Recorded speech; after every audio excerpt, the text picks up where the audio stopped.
Meus irmãos, é um prazer, um privilégio muito grande estar aqui com vocês, se sendo edificado a cada vez que venho aqui, com a presença de tantos que eu já tenho um contato mais próximos e outros que estou conhecendo e sendo edificado pela comunhão dessa amada igreja, a qual eu tenho algum tempo já estado com vocês.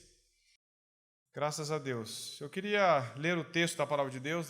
Está lá na carta de Paulo aos Romanos, capítulo 8, versos 31 a 39. É um texto com o título, que para nós temos uma referência aqui, da vida exultante. A expressão que eu dei para o título da mensagem é Deus por nós. E nós vamos ver por que Deus é por nós. Assim diz a palavra de Deus. Que diremos, pois, à vista destas coisas? Se Deus é por nós, quem será contra nós? Aquele que não poupou a seu próprio filho, antes por todos nós o entregou, porventura não nos dará graciosamente com ele todas as coisas? Quem intentará acusação contra os eleitos de Deus? É Deus quem os justifica. Quem os condenará? É Cristo Jesus quem morreu, ou antes quem ressuscitou, o qual está à direita de Deus e também intercede por nós. Quem nos separará do amor de Cristo? Será tribulação, ou angústia, ou perseguição, ou fome, ou nudez, ou perigo, ou espada? Como está escrito, por amor de ti somos entregues à morte o dia todo. Fomos considerados como ovelhas para o matadouro. Em todas essas coisas, porém, somos mais que vencedores, por meio daquele que nos amou. Porque eu estou bem certo de que nem a morte, nem a vida, nem anjos, nem principados, nem coisas do presente, nem do porvir, podem separar-nos do amor de Deus. Nem altura, nem profundidade, nem qualquer outra criatura poderá separar-nos do amor de Deus, que está em Cristo Jesus, nosso Senhor. Meus irmãos, esse texto fala de uma segurança, meus irmãos, que nada neste mundo pode nos oferecer. Tudo que temos está sujeito a perdas, emprego, saúde, amigos e até a própria vida. Nesses últimos 2 anos, nós temos visto que o Covid nos alertou para a nossa fragilidade, que a vida realmente é como uma neblina, como a palavra de Deus diz, como nós somos frágeis, como estamos sujeitos a tantas coisas que nós perdemos, amigos, muitas pessoas perderam várias coisas.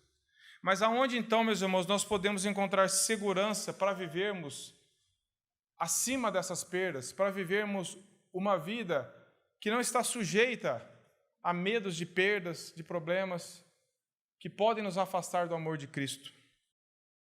Esse texto de Romanos, ele voltando um pouco no contexto de toda a carta de Paulo aqui aos Romanos, no capítulo 5, nós já lemos ali no verso 1, que justificado, pois, mediante a fé, temos paz com Deus por meio de nosso Senhor Jesus Cristo.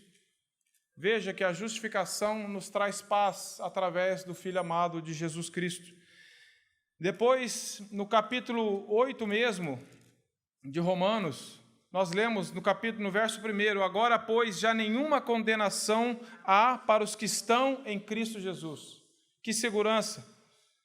Depois, no verso 5 do capítulo 8, diz, porque os que se inclinam para a carne cogitam das coisas da carne, mas os que se inclinam para o Espírito, das coisas do Espírito. Depois, no verso 28 a 30 da carta de Paulo aos Romanos, capítulo 8, diz, sabemos que todas as coisas cooperam para o bem daqueles que amam a Deus, daqueles que são chamados segundo o seu propósito. Mas que bem é esse? É nos conformar ao caráter de Cristo. Então ele diz, porquanto aos que de antemão conheceu, também os predestinou para serem conformes à imagem do teu Filho, a fim de que seja o primogênito entre muitos irmãos. E aos que chamou, e aos que predestinou, a esses chamou, e aos que chamou, a esses também justificou, e aos que justificou, a esses também glorificou. E agora Paulo começa esse capítulo, esse verso 31, dizendo, que diremos, pois, à vista dessas coisas? Que coisas, meus irmãos? Tudo isso que Paulo já vinha falando, do que Deus fez em Cristo. O que nós podemos aprender, que segurança nós temos à vista de tudo que Deus já fez em Cristo por nós? Unicamente por causa de Cristo. Essa expressão Deus é por nós, ela tem que ser vista, Deus é por nós por causa que Deus enviou o seu Filho amado. Deus é por nós por causa da pessoa de Cristo em nós. Não Deus é por nós porque nós temos algum mérito, algum valor, alguma coisa antropocêntrica. Deus é por nós por causa de Cristo. Por causa do sangue de Cristo que está sobre aqueles que Ele chamou, que Ele predestinou, que Ele justificou. Então, nós vimos que Paulo vem crescendo esse argumento do que Deus fez, do que Jesus fez através de nós na cruz, que Ele nos chamou, Ele nos predestinou, Ele nos justificou, está nos santificando. À vista de tudo isso que Deus fez, Paulo então lança essa pergunta, que é uma pergunta retórica, é uma pergunta que não tem resposta, é para a nossa reflexão. Faça essa pergunta para você quando você estiver nos momentos mais angustiantes, quando você estiver sofrendo alguma perda, quando você estiver passando por problemas, por aflições, fala assim, quem será contra nós? Diz o texto, que diremos, pois, à vista de tudo? Se Deus é por nós, quem será contra nós? Meus irmãos, se Paulo tivesse tirado esse se Deus, se ele tivesse só perguntado, quem será contra nós? Nós estávamos perdidos. Mas ele diz, se Deus, esse se não é uma condição, será que Deus é por nós? Essa expressão indica, já que Deus é por nós, certamente Deus é por nós, quem será contra nós? E por que Deus é por nós? Porque nós merecemos que Deus seja por nós? Obviamente que não. Nós vimos que Deus é por nós ao enviar o seu próprio Filho por nós. Porque Deus fez uma aliança com o seu povo, uma aliança unilateral, não por mérito nosso, mas unicamente pela expressão do amor dele. Então, nós vimos que Deus é por nós. Então, Paulo agora ele desafia, ele vai fazer um desafio aqui, em todos os sentidos, para o mundo todo. Se tem alguém ou alguma coisa que será capaz de anular o que Cristo fez,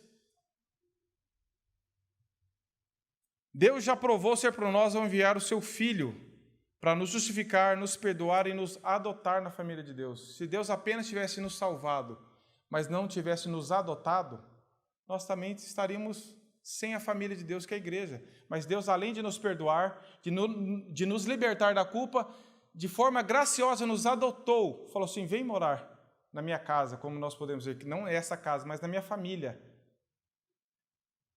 Deus nos chama a uma comunhão com Ele. Deus apenas não nos libertou das trevas, mas nos transportou para o reino do Filho do seu amor. Então diz que esse caso está encerrado. Não há mais nada que precisa ser feito. Não há nada que possa roubar isso de nós. Que diremos, pois, à vista do fato de que Deus nos predestinou, nos chamou? Esse Deus é por nós, não é Deus é por nós no sentido universalismo, mas Deus é por nós dentro desse contexto, aos que Ele chamou, justificou, predestinou e santificou, está santificando. Se Deus fez isso em favor do seu povo, a Bíblia até fala em favor, nós somos eleitos, se Deus fez isso por nós, qual poder pode anular o que Cristo fez? Nada pode nem sequer arranhar a superfície do que Deus fez por nós. Porque a nossa segurança não está no nosso amor por Ele, está no amor dEle por nós. C.S. Lewis já fala isso. É o amor de Cristo que nos constrange. É o amor de Cristo que nos enche de esperança e de certeza. Não o meu amor por Ele, que é um amor falho, inconstante, mas o amor dEle por nós, que é um amor incondicional, um amor eterno. Paulo, então, aqui está maravilhado com tudo que Deus fez. Às vezes, meus irmãos, eu me pego lendo essas coisas de forma não maravilhada. Parece que a gente acostuma com o texto bíblico. Mas veja que Paulo, se nós pudéssemos estar escutando a voz de Paulo, certamente ele não estaria lendo assim, se Deus é por nós, quem será contra nós? Talvez Paulo estaria exultando, falando do fundo do seu coração, com aquela certeza, não uma certeza arrogante, óbvio que não, mas uma certeza de uma fé inabalável na pessoa de Cristo. Se Deus fez tudo isso, Paulo devia estar olhando para a cruz. Se Deus enviou o seu único filho por nós, o que pode mais anular o que Cristo fez? Se na obra estava escrito tetelestai, que é a palavra original, está consumado. Nada mais pode mudar isso. Paulo é consolado por essas verdades e nos consola também. Meus irmãos, a palavra de Deus ela tem a finalidade não só de nos instruir, mas de nos confrontar e de nos consolar. De nós lermos isso aqui, quando nós estivermos no sentido amedrontados, vulneráveis, nós falamos assim, Senhor, o Senhor é por mim. A minha segurança não está no fato de que eu seguro a sua mão, mas no que o Senhor segura a minha mão. No que o Senhor fez por mim. Essa é a segurança que nós temos. Então, Deus é por nós, meus irmãos, é uma das maiores expressões latinas. Deus pro nobis, é Deus por nós. Teólogos já falaram isso, homens de Deus. Falaram que a palavra mais importante na língua grega, homens de Deus falaram que é em favor de. Significa upper. Outro irmão de Deus diz que Deus por nós é um resumo em 3 palavras da história da redenção. Deus é por nós.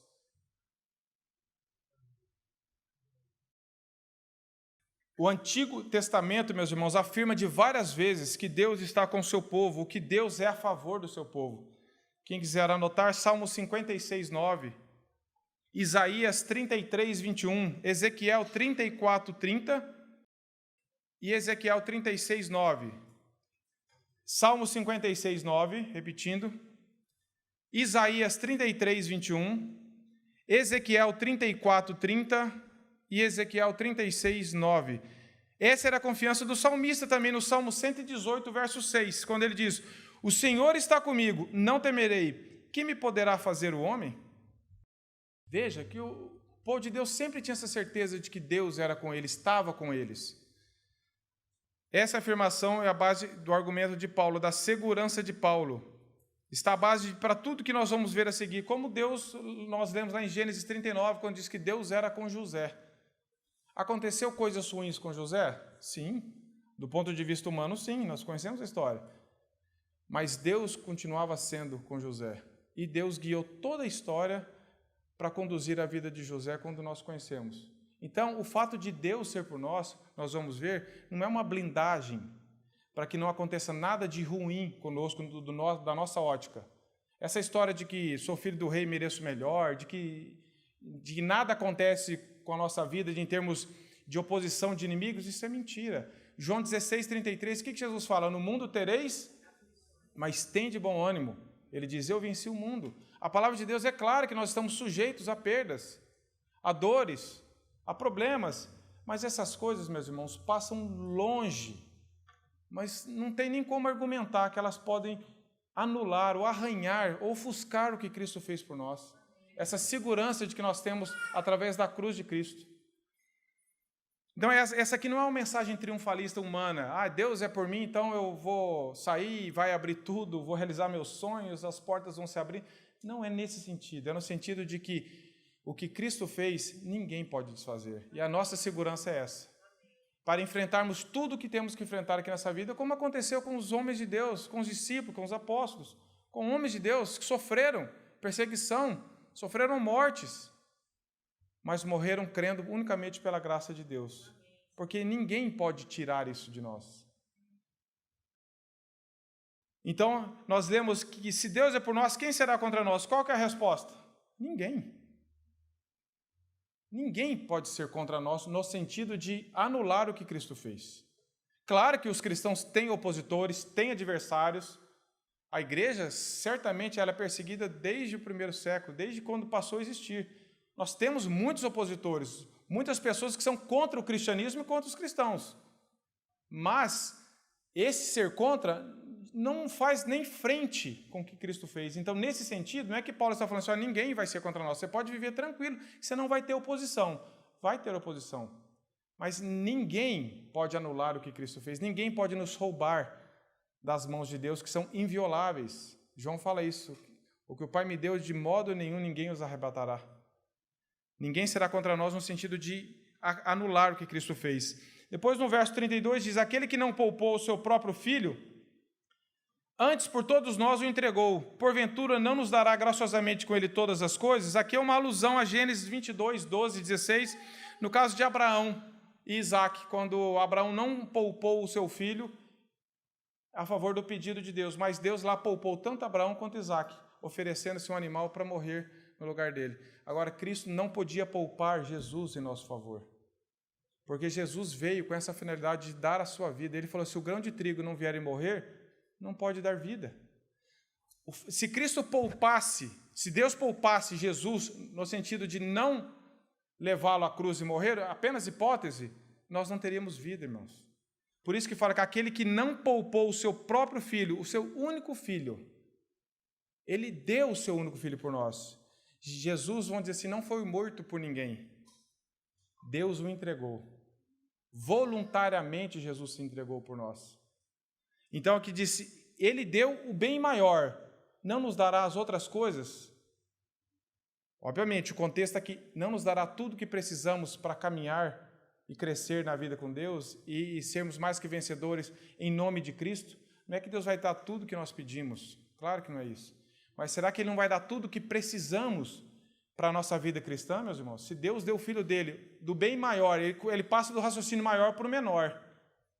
Se Deus deu o Filho, não nos dará com Ele todas as coisas que nós precisamos para a caminhada cristã?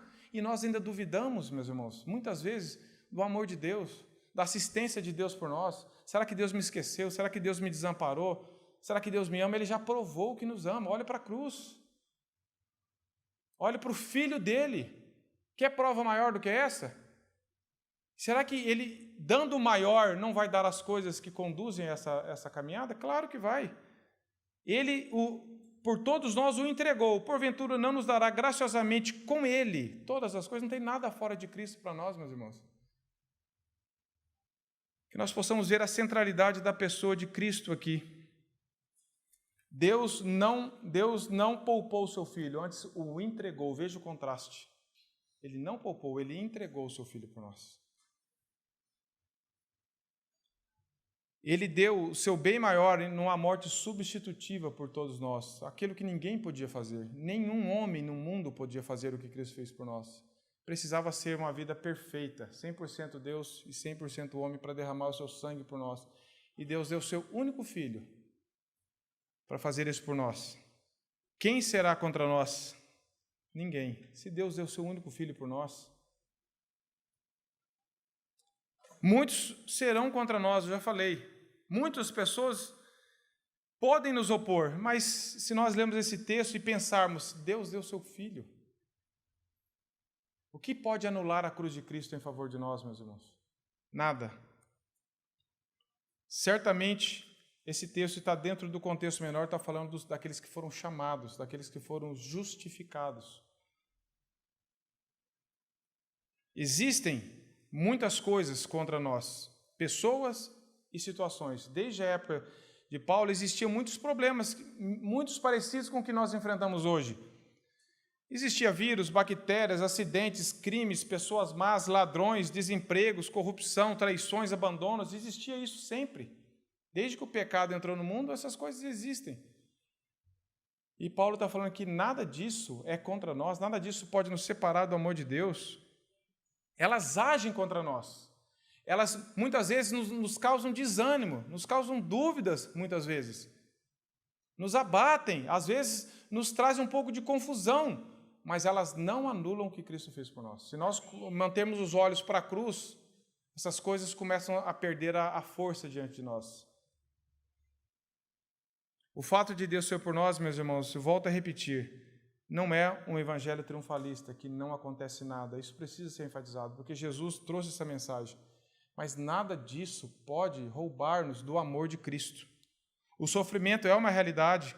1 Pedro 2,21 diz que Jesus, Ele mesmo sofreu, deixando-vos o exemplo para seguir os seus passos. Meu pai faleceu faz 2 semanas, hoje. E a gente ficava pensando, por quê? E ele conversando, ele falou assim, nas últimas palavras dele, ele falou, não dá para entender, para explicar como que Deus usa o sofrimento para nos aproximar de Cristo. Como que Deus usa essas coisas, em vez de nos afastar, nos aproximar. A doença não foi nada perto de trazer. E eu até falei no sepultamento dele que o câncer dele durou 9 meses. Foi um tempo de gestação. E o que deu à luz foi um homem mais próximo do Senhor, pela graça de Deus. E Paulo, esse mesmo Paulo que disse, se Deus é por nós, quem será contra nós? Se nós formos ver a vida de Paulo, meus irmãos, Parece que foi alguém que não teve problema nenhum que falou isso. Paulo está falando isso porque não teve problema. Como no caso de Jó, que Jó era o homem justo, reto e íntegro, e Satanás veio com aquela mensagem, mas ele é porque está tudo certo com ele. Aí Deus falou assim, então eu vou mostrar a minha graça na vida dele, e a gente conhece a história. E Paulo sofreu dentro e fora da igreja. Paulo foi preso, açoitado e humilhado. Paulo perdeu, amigos o abandonaram, outros o traíram, sofreu um naufrágio e inúmeras rejeições. Esse homem que falou, se Deus é por nós, quem será contra nós? Ele sofreu oposição a vida inteira. A história de Paulo, depois que ele perseguiu a igreja, depois da conversão dele maravilhosa em Atos 9, Deus falou para ele o quê? Agora eu vou fazer o quanto importa sofrer pelo meu nome. E foi esse Paulo que falou assim, se Deus é por nós, quem será contra nós? E quantas pessoas e situações eram contrárias à vida de Paulo, do ponto de vista humano? Paulo não disse, se Deus é por nós, nada irá acontecer contra nós. Não é isso. Paulo falou assim, muitas coisas vão acontecer, mas nenhuma delas tem o poder de ofuscar o que Deus fez em nós. 2 Coríntios 4:8, meus irmãos, um texto que eu queria que os irmãos lessem. 8, 9. Em tudo somos atribulados, porém não angustiados, perplexos, porém não desanimados, perseguidos, porém não desamparados, abatidos, porém não destruídos. Verso 16 a 18. Por isso não desanimamos, pelo contrário, mesmo que o nosso corpo, no homem exterior se corrompa, contudo o nosso homem interior se renova dia a dia, porque a nossa leve e momentânea tribulação produz para nós eterno peso de glória acima de toda comparação, não atentando nós nas coisas que se veem, mas nas coisas que não veem, porque as que se veem são temporais, as que se não veem são eternas. Essa era a visão que Paulo tinha. Ele não olhava para as circunstâncias, embora as circunstâncias o atingissem. Paulo não estava querendo ser alguém que estava querendo fazer pouco caso do sofrimento, pouco caso da morte, pouco caso das tribulações. Ele sofreu de fato. Mas ele olhava, existe uma esperança maior, existe um compromisso, existe algo maior que me sustenta em meio a tudo isso. Então a resposta diante disso é, ninguém pode nos acusar. A segunda pergunta, verso 33, diz assim, quem intentará acusação contra os eleitos de Deus? Porque a Bíblia diz que lá em Romanos 5 eu li, justificados, pois temos paz com Deus. O homem só pode ter paz com Deus se ele foi justificado, senão não há. É uma paz falsa. Jesus falou, a minha paz os dou, não vou lá dou como o mundo a dá. Essa paz em meio aos problemas, paz de Deus e paz com Deus, só pode ter paz com Deus quem experimentou da paz de Deus através da justificação. Então, é isso que Paulo está falando. Quem intentará acusação contra os eleitos de Deus? Essa é uma linguagem jurídica. Paulo pergunta, qual advogado de defesa, qual promotor pode fazer uma acusação contra os eleitos de Deus? Se for olharmos para nós, há muita acusação a ser feita. É ou não é, meus irmãos? Mas quando quando Deus nos vê através de Cristo, pelo sangue de Cristo, quem pode intentar acusação? Quem pode enfrentar o sangue perfeito de Cristo? A obra consumada de Cristo? Ninguém. A resposta é nenhum. O caso está encerrado. Deus declara o réu inocente. Não há tribunal acima disso. Deus é juiz de toda a terra. Se ele declarou, está feito, meus irmãos. Satanás, aqui esse texto está falando, quem intentará acusação contra os eleitos de Deus? Mas nós lemos em Apocalipse 12:10 que Satanás é o acusador dos cristãos. Como assim? Se está falando que quem intentará acusação, será que Paulo tinha esquecido que Satanás é o acusador? Novamente, meus irmãos, por mais que Satanás possa nos acusar, e esse é o ofício dele, diante do que Cristo fez, isso não é nada. Não é nada.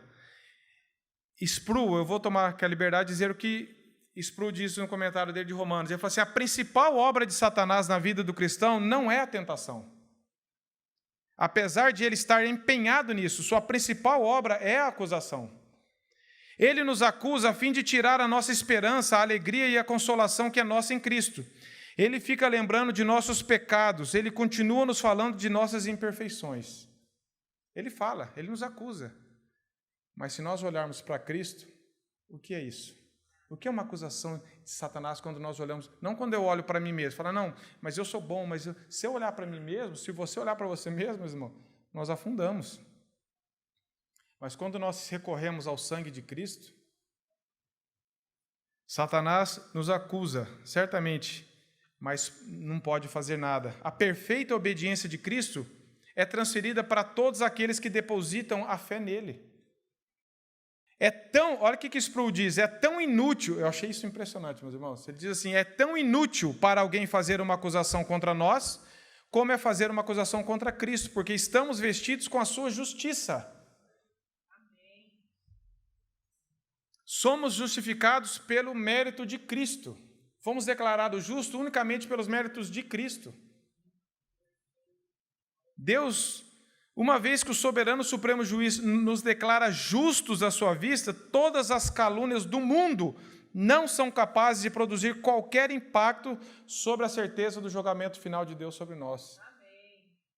É essa segurança, essa exultação que nós temos que ter, olhando para Cristo, porque Ele fez. Não há nenhuma condenação para os que estão em Cristo Jesus, pois Ele já nos declarou justos. E ninguém, meus irmãos, John Stott diz que ninguém entende o cristianismo se não entender a palavra justificado, que Cristo fez por nós de forma unilateral, monergística. Deus nos declarou justo pelo sangue de Cristo. Se nós não entendermos que Deus nos declarou justo, nós vamos viver com sentimento de culpa o resto da vida. E vamos ficar tentando fazer coisa para agradar a Deus. É aquela história do bem me quer, mal me quer. Hoje eu estou aceito, ninguém está mais justificado hoje por ter obedecido a Cristo. A justificação é um ato feito de uma vez por todas, não depende de nós. Foi Deus que nos declarou justos. Não tem jeito de ter cristão mais justificado e menos justificado. A justificação não existe progressão, ela é feita de uma vez por todas.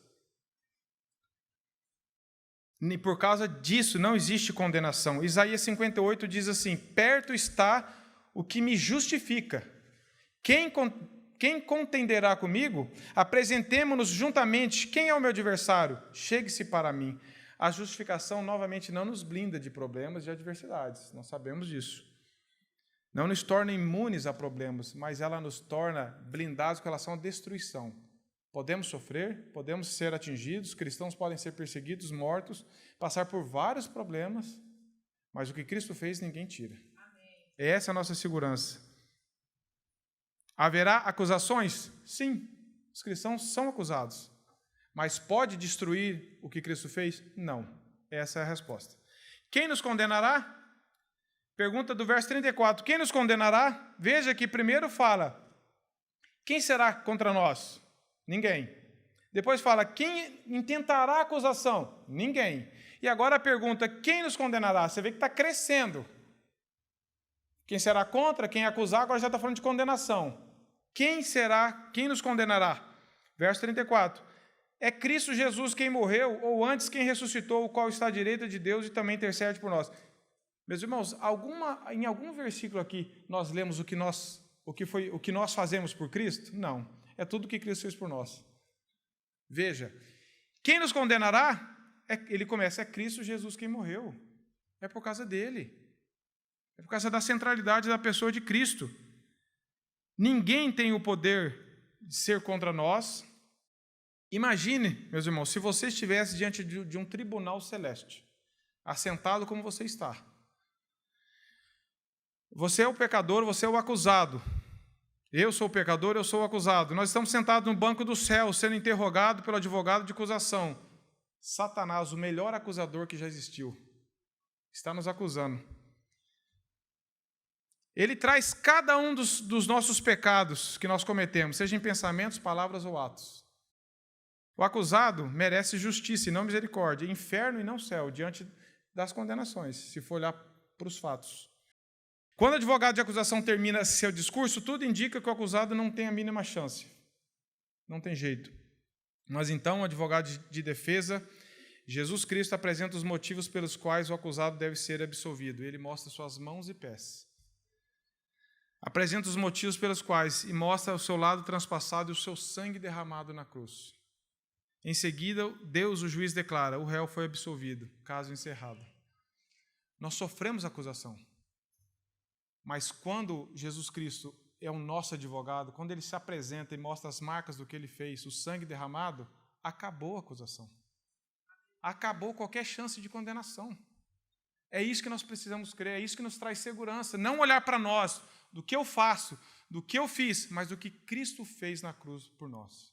Nós precisamos tirar os olhos de nós mesmos, das circunstâncias, e colocá-lo na cruz de Cristo, no que Deus fez. Lembra aquele episódio de Pedro? Aquele que Jesus chamou ele para sair do barco, ele vinha vindo. Por que ele começou a afundar? Circunstâncias, medo, será que eu vou?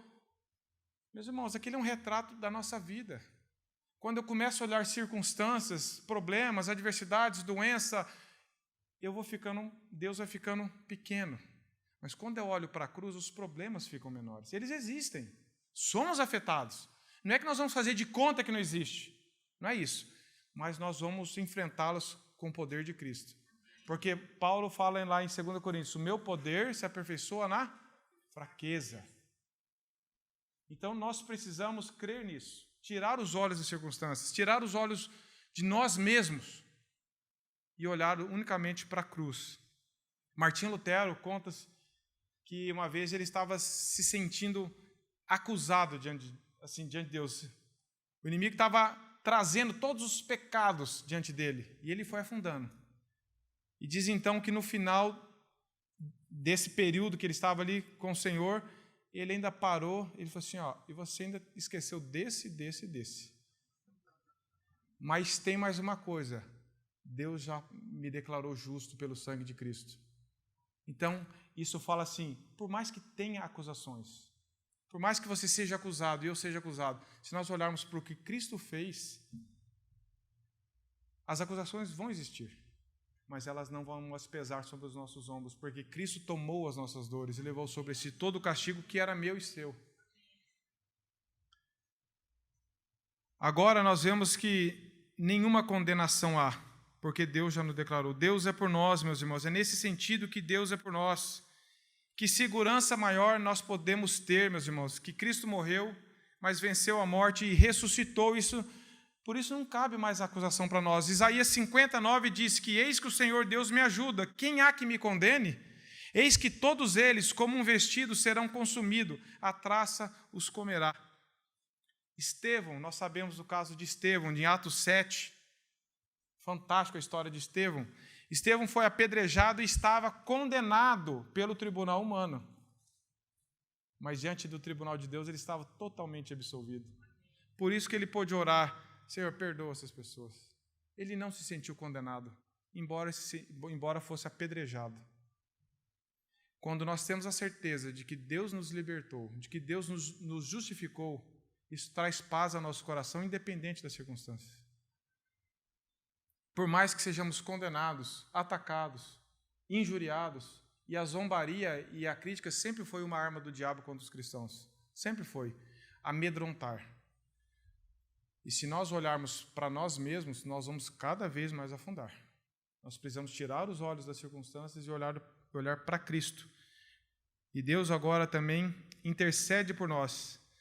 Diz que no verso 34, o qual está à direita de Deus em posição de autoridade, também intercede por nós. Nós temos um intercessor, meus irmãos. Jesus nunca nos deixará, nunca nos abandona. Ele continua atuando sobre as nossas vidas. Depois, na pergunta 35, quem nos separará do amor de Cristo? Vemos que as perguntas vêm crescendo em importância. No verso 1 nós vimos: quem será contra nós? Ninguém. Quem nos acusará? Embora tenhamos acusadores, ninguém. Quem nos condenará? Ninguém. Quem tem o poder de nos separar do amor de Cristo? Ninguém. Não era separar do nosso amor dele, era separar do amor dele por nós. É muito mais seguro. Podemos confiar que nada pode nos separar do amor de Cristo. Uma vez salvos, justificados, não há nada que façamos para Deus nos amar mais ou nos amar menos. Isso é justificação. Na sequência, Paulo faz uma lista exemplificativa. O que é? Ela não é fechada. Nós podemos colocar mais problemas. Ele fala assim, será que é aqui, ó, no verso 35, quem nos separará do amor de Cristo? Algumas coisas bem pesadas aqui que Paulo fala, que podem nos separar, que podem nos trazer medo, podem achar que nos separarão do amor de Cristo. A tribulação sempre foi algo presente na vida dos cristãos e na vida da igreja. E ela é algo terrível. Angústia, perseguição.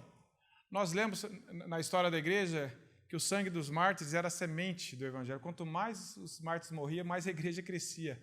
Quanto mais havia perseguição, mais o evangelho se espalhava. É uma graça de Deus que não dá para a gente explicar. Ou fome, ou nudez, ou perigo, ou espada. Nudez aqui está relacionado a não ter roupas suficientes e não a nudez física completa. Espada era um instrumento padrão de execução na época dos cristãos. Então Paulo estava usando. Será que a escassez de coisas ou o perigo da morte iminente, uma morte terrível, pode nos separar do amor de Deus? Será que isso pode deixar com que Deus não nos ame mais? Você já duvidou do amor de Deus na sua vida? Algum momento? Acho que todos nós, né, meus irmãos? Alguma hora nós... Será que Deus ainda me ama? Se nós lemos o livro de Salmos, meus irmãos, nós podemos ter um pouco mais de coragem diante de Deus, de confessar os nossos medos, tirar essa sensação de que não, comigo não, eu estou sempre... Irmãos, leiamos o livro de Salmos. Quantas vezes o salmista fala, até quando, Senhor, isso vai acontecer comigo? Senhor, a minha alma está angustiada. As pessoas, quanto mais nós nos abrimos, meus irmãos, mais crescemos, sabe? Porque o pecado é como se fosse um lodo. Quanto mais nós escondemos, mais ele cresce. Quanto mais luz da palavra de Deus nós jogamos, mais nós conseguimos perder esse crescer em santidade, crescer em confiança em Deus. Então nós precisamos aprender a falar, Senhor, eu tenho tido tribulação, angústia, perseguição, isso às vezes tem me abalado um pouco. Senhor, mas eu não quero olhar para isso, eu quero olhar para o Senhor, para o que o Senhor fez. Precisamos ser honestos com Deus. Quando Davi ora no Salmo 51, ele fala que Deus ama a verdade no íntimo, Deus não ama a perfeição no íntimo, porque Ele sabe que nós somos pó. Deus nunca vai escutar a gente confessando e falar, nunca esperava ouvir isso de você, Kleber, nem de você, Alexandre. Deus sabe. Quando eu oro para Deus e confesso os meus pecados, sou eu que estou sendo liberto e curado. Então nós precisamos aprender, Senhor, muitas vezes eu ainda acho que essas coisas podem separar o seu amor de mim. No fundo, Senhor, tem hora que eu ainda vacilo, mas eu quero continuar crendo que nada pode separar o que o Senhor fez, nada pode anular o seu amor, porque Deus nos amou de tal maneira. É inexplicável, um amor incondicional. Coisas terríveis podem acontecer, mas elas não nos separam do amor de Deus. Não nos separam do amor de Deus. As listas de tribulações, meus irmãos, era algo muito comum na literatura greco-romana. Eles procuravam listar coisas para demonstrar que o sábio, que a pessoa sábia havia passado por todas essas provações e continuava vivendo. Por isso que Paulo faz essa lista também. Talvez você possa acrescentar algo mais nessa lista. Talvez algo que você está passando por alguma dificuldade, algum medo, alguma coisa, você pode colocar nessa lista. E no final você fala, isso não vai me separar do amor de Cristo. Isso não vai nada, meus irmãos. Essa lista aqui não é fechada. Coloca o que você quiser, coloca o que eu quiser, e no final a resposta vai ser, nada pode nos separar do amor de Cristo. Nada, Paulo diz, nada do que existe nas expansões do espaço, nem altura nem profundidade. Ele fala, nem altura nem profundidade. Ele fala no verso 38, estou bem certo que nem morte, nem vida, nem anjos, nem principados, nem coisas do presente, nem coisas do porvir, nem poderes, nem altura, nem profundidade, nem qualquer outra criatura pode nos separar do amor de Deus que está em Cristo, um amor visível, não é um amor abstrato. O amor de Cristo, o amor de Deus está em Cristo, na pessoa de Cristo, nosso Senhor. Então Paulo está falando, nada do que existe nas expansões do espaço, nem altura, nem profundidade, nada no transcurso do tempo, nem coisas do presente, nem coisas do porvir, nada que existe em todo o universo de Deus, nem qualquer outra criatura, a expressão que Paulo usa, pode nos separar do amor de Cristo. Não sobrou mais nada. Nada pode nos separar.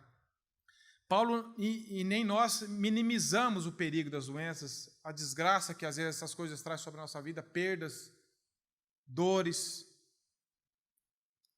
Salmo 23:4 fala que, diz, ainda que eu ande pelo vale da sombra da morte. Esses dias, meditando após a morte do meu pai, eu li um relato que me impactou muito. Disse que uma vez uma mãe estava levando os seus filhos para um sepultamento, se não me engano, é do pai, do marido dela. E estava querendo explicar para eles o que significa sombra da morte, quando Deus fala que ainda que eu passe pela sombra da morte, no sentido de que a morte não mais tem o poder final sobre a vida do cristão. E ela disse que estava andando pela rua e passou um caminhão enorme, bem do lado deles, e a sombra do caminhão passou por cima deles. A sombra. E ela falou assim, vocês queriam ser atropelados pelo caminhão ou pela sombra do caminhão? Ela falou, pela sombra. Eu falei, foi isso que aconteceu. Jesus foi atropelado no sentido pela morte. Ele enfrentou a morte e venceu a morte.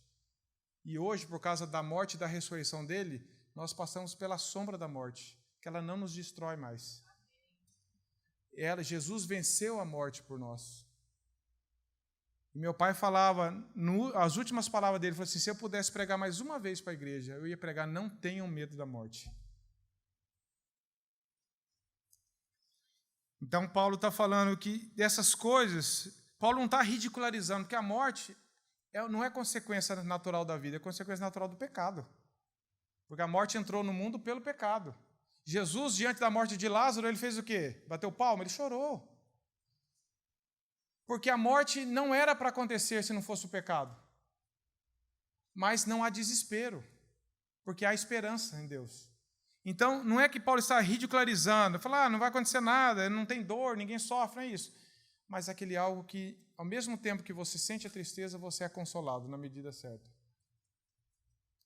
Então, nós podemos ter a certeza que nem a morte, que é o nosso inimigo final, a ser vencido, nada ela pode destruir nada do que Cristo fez por nós. Nada. Então, aqui, meus irmãos, alguns textos, se o irmão quiser anotar sobre esse assunto, eu não vou ler para terminar. 1 João 3:1, Romanos 5:8, o conhecido texto de João 3:16, Jeremias 31:3 e 1 João 4:16. Num livro do pastor Ricardo Barbosa, Pensamentos Transformados, Emoções Redimidas, ele diz assim, a convicção dessa verdade não apenas transforma nossos pensamentos, mas também reordena nossas emoções e sentimentos. Uma pessoa que crê que nada, que absolutamente nada pode separá-la do amor de Deus, porque nada pode fazer com que Deus deixe de ser Deus, vive a segurança de ser sempre amada por Deus. Não depende mais de sentir as emoções que imagina serem necessárias para sentir amada. Não depende de emoção. Mesmo enfrentando as dificuldades próprias da vida, como desemprego, enfermidade, conflitos de relacionamentos ou perdas, ela não se sente menos amada por Deus e não nutre suspeitas em relação à natureza e à perfeição do amor divino. Que maravilha, meus irmãos. E João Calvino diz que aquele que tem a estimativa correta do amor de Deus por si, do que Deus já fez na cruz. Quando nós olhamos para a cruz e falamos assim, o amor de Deus foi perfeito ali por nós, por causa de Cristo. Considerará todas as outras coisas como sem valor. Nem a fome, nem a nudez o farão ficar ansioso. Ele se consolará com essa certeza do amor de Cristo. Meus irmãos, um cristão da Escócia de nome Hugh Kennedy pediu uma Bíblia quando estava morrendo. Ele já estava cego. Então ele disse, abram a Bíblia para mim em Romanos 8. Coloquem meu dedo nessas palavras, porque estou bem certo de que nem a morte nem a vida. Ele pediu para colocar o dedo dele ali. E então perguntou ele, meu dedo está sobre elas? Então disseram, sim, está. Sem dizer mais nada, ele disse, agora Deus esteja com vocês, meus filhos. Eu tomei o desjejum com vocês, mas cearei com meu Senhor Jesus esta noite. E então faleceu. A segurança que até o final ele tinha nessas palavras de Paulo, quando Paulo diz ali que nada poderia separá-lo do amor de Cristo. Que a palavra de Deus possa nos trazer esse conforto, essa segurança, esse compromisso de respondermos a esse amor de Deus pela graça. Meus irmãos, duas divisões para nós gravarmos. Romanos 8, 31 a 39 de 31 a 34, vemos que a justificação diante de Deus se deve ao sacrifício reconciliatório de Cristo. E do 35 ao 39, a justificação é arraigada no amor de Cristo. Graças à obra reconciliatória de Cristo, não há condenação para nós. Graças ao amor de Cristo, não há separação nossa de Cristo. Se para Ele vivemos, para Ele morremos. Estaremos sempre com o Senhor. Essa é a nossa segurança. Alguém pode frustrar o propósito de Deus? O que Jó disse no final do livro de Jó? Bem sei que tudo podes, meu amado. Minha mãe, conversando com ela na sexta-feira, antes de vir para cá, ela falou assim, essas palavras de Jó têm me consolado. Alguém pode nos acusar, invalidar, separar-nos do amor de Cristo? Diante das aflições, nós podemos ter certeza de que Deus continua nos amando, trabalhando o caráter dele em nós, tudo por causa da obra de Cristo em nós. Ele é suficiente para nós. Eu queria terminar, meus irmãos, lendo o texto novamente agora, depois disso que nós vimos, com um entendimento talvez um pouco mais aberto pela graça de Deus. E vamos encerrar lendo o texto. Romanos 8, 31 a 39. Que diremos, pois, à vista dessas coisas? Se Deus é por nós, quem será contra nós? Aquele que não poupou a seu próprio filho, antes por todos nós o entregou, porventura não nos dará graciosamente com ele todas as coisas? Quem intentará acusação contra os eleitos de Deus? É Deus quem os justifica. Quem os condenará? É Cristo Jesus quem morreu, ou antes quem ressuscitou, o qual está à direita de Deus e também intercede por nós. Quem nos separará do amor de Cristo? Será tribulação, ou angústia, ou perseguição, ou fome, ou nudez, ou perigo, ou espada? Como está escrito, por amor de ti somos entregues à morte o dia todo. Fomos considerados como ovelhas para o matadouro. Em todas essas coisas, porém, somos mais que vencedores por meio daquele que nos amou. Porque eu estou bem certo de que nem a morte, nem vida, nem anjos, nem principados, nem coisas do presente, nem coisas do porvir, nem poderes, nem altura e nem profundidade, nem qualquer outra criatura pode separar-nos do amor de Deus que está em Cristo Jesus, nosso Senhor.